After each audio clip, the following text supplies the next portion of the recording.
Balitahan natin ng Albay, baha at pagguho ng lupa na itala sa ilang bahagi ng Albay dahil yan sa halos walang tigil na pag-ulan.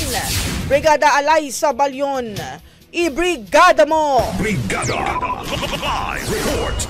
Patuloy na nararanasan sa lalawigan ng Albay ang epekto ng shear line na nagdadala ng malalakas na buhos ng ulan. Dahil dito, ilang bahagi na ng lalawigan ang nakaranas ng pagbaha kung saan kabilang dito ang ilang porsyon ng Legazpi City, partikular sa Barangay 18 na halos umabot na sa dibdib. Binaha rin sa ilang bahagi ng 1st District katulad ng Barangay Cagbulacao sa Bagakay kung saan ay humingi na rin ng tulong ang mga residente. Umapaw naman ang tubig sa Tinapian at Balasbas Spillway sa bayan ng Manito. Gayon din naman muling nasira at bumigay na ang tulay na yari sa Kawayan na nagdudugtong sa Barangay Itba at Kawit ng nasabing bayan. Kabilang pa sa naging epekto ng malalakas na pag-ulan ay ang pagguho ng lupa sa may Buraguis, Legazpi City kung saan may bahaging hindi na madaanan ng mga sasakyan at may mga pamilya na ring inilikas. Hindi rin nakaligtas sa minimal landslides and rock slides ang ilang coastal area sa bayan ng Santo Domingo. Samantala, suspindido na rin ang pasok sa lahat ng antas sa mga paaralan at pasok sa mga opisina ng gobyerno sa buong lalawigan mula pa kaninang umaga matapos na maranasan ang epekto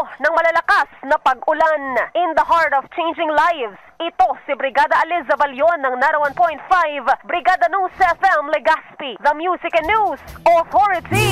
Ang bahaging ito ay hatid sa atin ng Yummy-Vit ES3 Syrup. Simulang tuparin ang pangarap ng iyong anak. And starting now,